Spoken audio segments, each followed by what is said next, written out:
दोस्तों 15 अक्टूबर 2024 की रात लगभग 12 बजे के आसपास का यह वाकया रहा होगा। कई पुलिस वाले एक व्यक्ति को हॉस्पिटल लेकर आते हैं।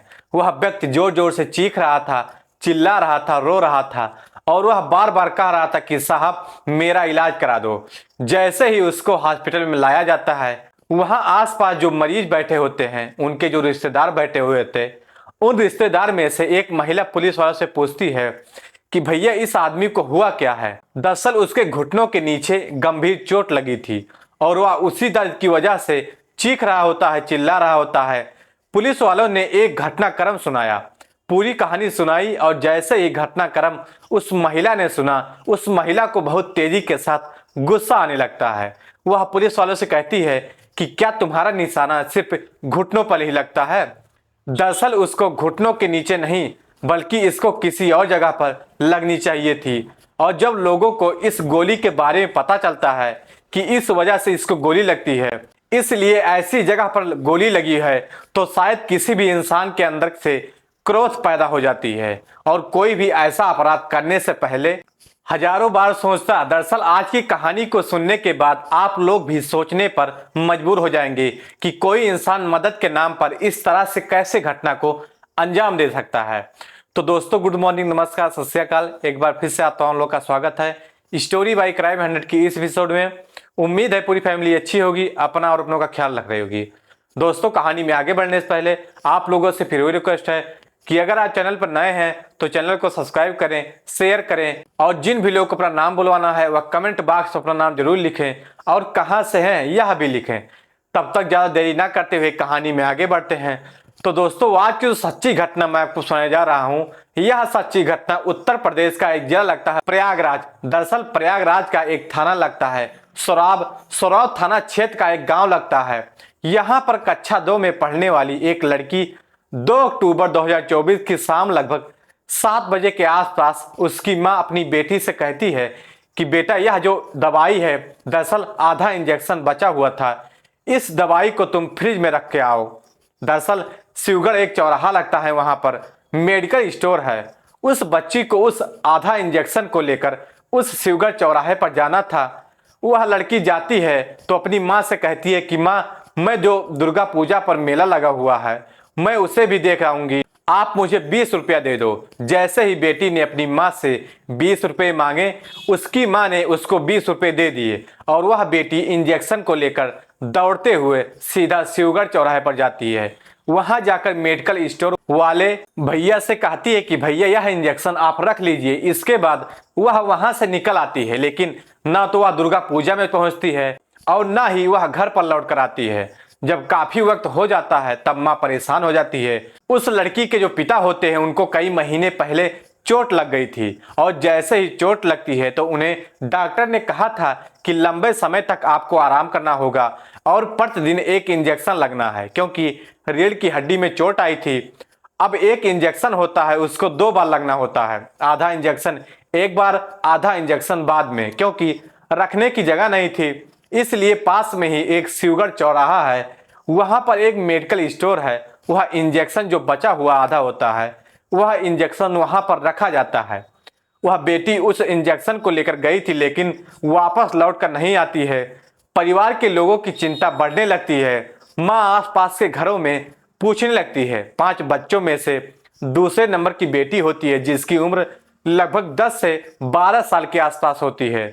माँ का रो रो कर बुरा हाल हो जाता है, पिता भी परेशान हो जाता है, जो छोटे भाई बहन होते हैं वह भी बहुत ज्यादा दुखी हो जाते हैं। इसके बाद फिर आसपास के घरों में लोगों से पूछा जाता है कि हमारी बेटी इस तरह से घर से निकली थी लेकिन लौट कर वापस नहीं आई है। जब पूरी रात इस तरह से मां ढूंढती रहती है, आसपास के लोगों को भी चिंता होने लगती है। आसपास के जो लोग होते हैं उसकी मां के साथ उसकी बेटी को ढूंढने में लगातार कोशिश कर रहे थे लेकिन मिल ही नहीं पाती है। उसके बाद अगला दिन निकलता है, यानी कि 3 अक्टूबर 2024 को घर से लगभग 500 मीटर की दूरी पर जो खेत होते हैं वहां पर एक लाश मिलती है। वह लाश उसी बच्ची का होता है और जैसे ही आसपास के गांव के लोगों ने यह घटना की जानकारी दी कि तुम्हारी बेटी की लाश वह जंगल में खेतों में पड़ी हुई है, तो मां का रो रो कर बुरा हाल हो जाता है। जैसे ही सूचना पुलिस को मिलती है, पुलिस मौके पर आती है तो उस लड़की के तन पर कोई कपड़ा नहीं होते हैं, यानी कि उसके साथ किसी ने पहले तो बलात्कार किया और बलात्कार करने के बाद फिर उसकी हत्या कर दी जाती है। पुलिस मौके पर आती है, उसकी जो लाश होती है उसके शव को कब्जे में लेकर के पोस्टमार्टम के लिए भेजा जाता है और पोस्टमार्टम से पता चलता है कि उस लड़की का हाथ भी तोड़ दिया गया है, उस लड़की का पैर भी तोड़ दिया गया है, उसके साथ रेप हुआ है और उसके सर में, शरीर में लगभग 7 स्थानों पर गंभीर चोट आई है। आखिरकार इस पूरे घटना को किसने अंजाम दिया? अब इस सवाल का जवाब न केवल पुलिस जानना चाहती थी, बल्कि आसपास के जो गांव के लोग होते हैं वह भी इन सवालों के जवाब जानना चाहते थे और पुलिस इस मामले की जांच पड़ताल में जुट जाती है। फॉरेंसिक टीम, डॉग स्क्वाड की टीम जब मौके पर आती है, मौके पर आने के बाद एक एक छोटी से छोटी, बारीक से बारीक चीज को तलाश करने की कोशिश की जा रही थी और जैसे जैसे खबर आसपास के गांव में फैलती है तो आसपास के गांव के लोग भी इस घटना स्थल पर आ जाते हैं, यह देखने के लिए कि आखिरकार इस 10 से 12 साल की बच्ची के साथ इतनी बड़ी दरिंदगी आखिरकार किसने की है। जब डॉग स्क्वाड वहां पर आता है तो डॉग स्क्वाड ने जो आसपास में देखा तो कुछ ही दूरी पर एक डंडा पड़ा हुआ था, कुछ ही दूरी पर चप्पल पड़े हुए थे, उस लड़की के जो कपड़े थे वह भी कुछ फासले से पड़े हुए थे। उसके बाद वह कुत्ता सूंघते सूंघते सीधा गांव की तरफ जाता है। गांव में एक पंचायत भवन होता है, पंचायत भवन में सीसीटीवी कैमरे लगे हुए थे। पुलिस वालों को लगता है कि शायद यहां से रास्ता खुल गया है। पुलिस वाले उस कुत्ते के पीछे पीछे दौड़ रहे थे और जाकर देखते हैं तो गांव में जो सीसीटीवी कैमरे लगे हुए हैं उनकी रिकॉर्डिंग को अपने कब्जे में लेते हैं। अब इसके बाद पुलिस ने जांच पड़ताल करना शुरू कर दिया।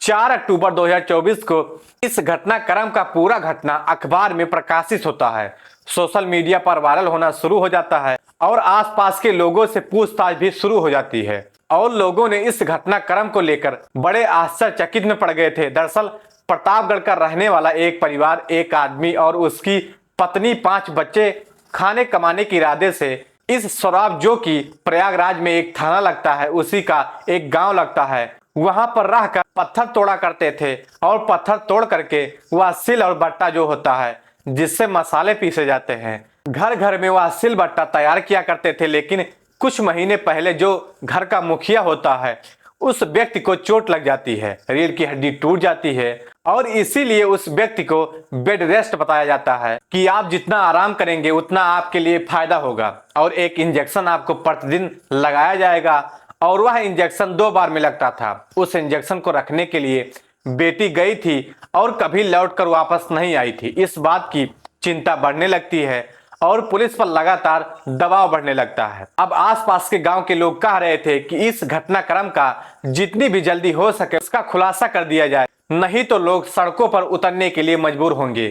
पुलिस ने धीरे धीरे करके जो आसपास जितने भी सीसीटीवी कैमरे लगे हुए थे, अब चाहे वह शिवगढ़ चौराहे पर हो, चाहे वह गांव हो या फिर आसपास के गांव में लगे हुए सीसीटीवी कैमरे थे, उन्हें देखना शुरू कर दिया जाता है। लगभग 200 से ज्यादा जो सीसीटीवी कैमरे लगे हुए थे उन कैमरों को खंगालना शुरू किया जाता है।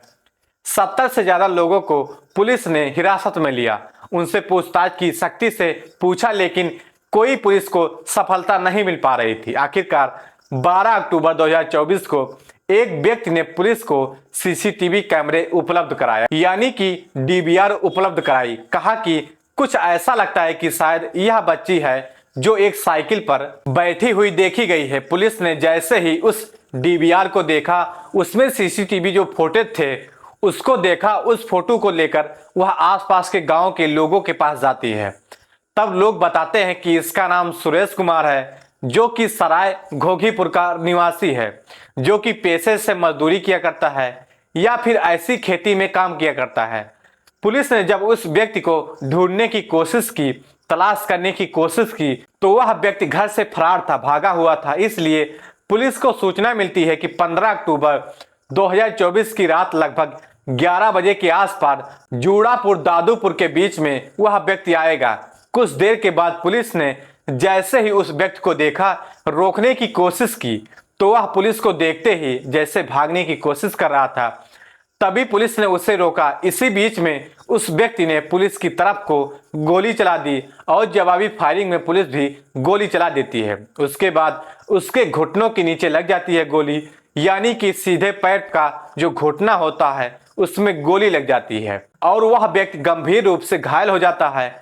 घायल होने के बाद उसे SRN एक हॉस्पिटल होता है, वहां पर एडमिट कराया जाता है और उसका उपचार शुरू हो जाता है। पुलिस जब इससे पूछताछ करती है तब वह चौंकाने वाली बात बताता है। दरअसल बताता है कि जिस दिन घटना होती है, यानी कि 2 अक्टूबर 2024 की शाम लगभग 7 बजे के आसपास का यह वाकया रहा होगा। वह लड़की चौराहे पर दिखी, उसको कहा कि अगर तुम्हें कोई ऐतराज ना हो तो मैं तुम्हें छोड़ देता हूं। उस लड़की ने कहा मुझे दुर्गा पूजा में जाना है, वहां जाकर मेला देखना है, उसके बाद मैं अपने घर निकल जाऊंगी। उस व्यक्ति ने कहा कि कोई दिक्कत नहीं है, कोई परेशानी नहीं है। उस व्यक्ति ने उस वक्त, यानी कि मुकेश कुमार ने उस वक्त बहुत ज्यादा शराब पी हुई थी और वह शराब के नशे में था। उस 10 साल बच्ची को अपनी ही साइकिल पर पीछे बिठाता है और इसी बीच में जब अलग अलग रास्तों से गुजर रहा था तभी किसी कैमरे में कैद हो जाता है। उसके बाद वह जंगल की तरफ उसे लेकर जाता है जहां लड़की का घर उसके आसपास ही होता है। वहां से ले जाने के बाद उस लड़की के वह कपड़े जैसे उतार रहा था, उस लड़की ने चीखने की, चिल्लाने की काफी कोशिश की। तब उस मुकेश कुमार नाम के व्यक्ति ने उस लड़की का बेरहमी से पीटना शुरू कर दिया। तब तक वह उसे पीटता रहा जब तक वह लड़की बेहोश नहीं हो जाती और इसी बीच में उस लड़की के हाथ टूट जाता है, उस लड़की के पैर भी टूट जाते हैं, साथ ही उसके शरीर के अलग अलग हिस्सों में गंभीर चोटें भी आ जाती हैं। तब जाकर उसके साथ वह मनमानी करता है और जब उसके साथ मनमानी करने के बाद, उसके साथ गंदा काम करने के बाद उसे तसल्ली हो जाती है, उसके बाद वह वहां से जाने लगता है। लेकिन तभी उसे ख्याल आता है कि यह लड़की उसे पहचान चुकी है, ऐसा ना हो कि यह पुलिस को सारी कहानी बताए, यह पुलिस के साथ साथ यह घर वालों को पूरी कहानी बताए। तब उस व्यक्ति ने एक डंडा वहां ही पास में पड़ा हुआ था, वह डंडा उस लड़की के सर में बहुत तेजी के साथ मारता है और जैसे डंडा वह लड़की को मारता है उस लड़की की मौके ही वारदात पर मौत हो जाती है। दरअसल जहां पर वह लड़की पड़ी हुई थी वहां पर खून के धब्बे भी पड़े हुए थे। पुलिस ने जब इस घटनाक्रम का खुलासा किया तो लोगों को यकीन नहीं हो रहा था कि जिस व्यक्ति ने उस लड़की को सहारा दिया उस व्यक्ति ने ही उसके साथ ऐसा गंदा और घिनौना कृत्य किया। न केवल उसे तड़पाया, उसे बहुत बुरी तरह से मारा पीटा और तब तक उसको यातनाएं देता रहा जब तक वह लड़की बेहोश नहीं हो जाती। हालांकि पुलिस से जब उसकी मुठभेड़ होती है तो मुठभेड़ के दौरान उसको गोली लग जाती है।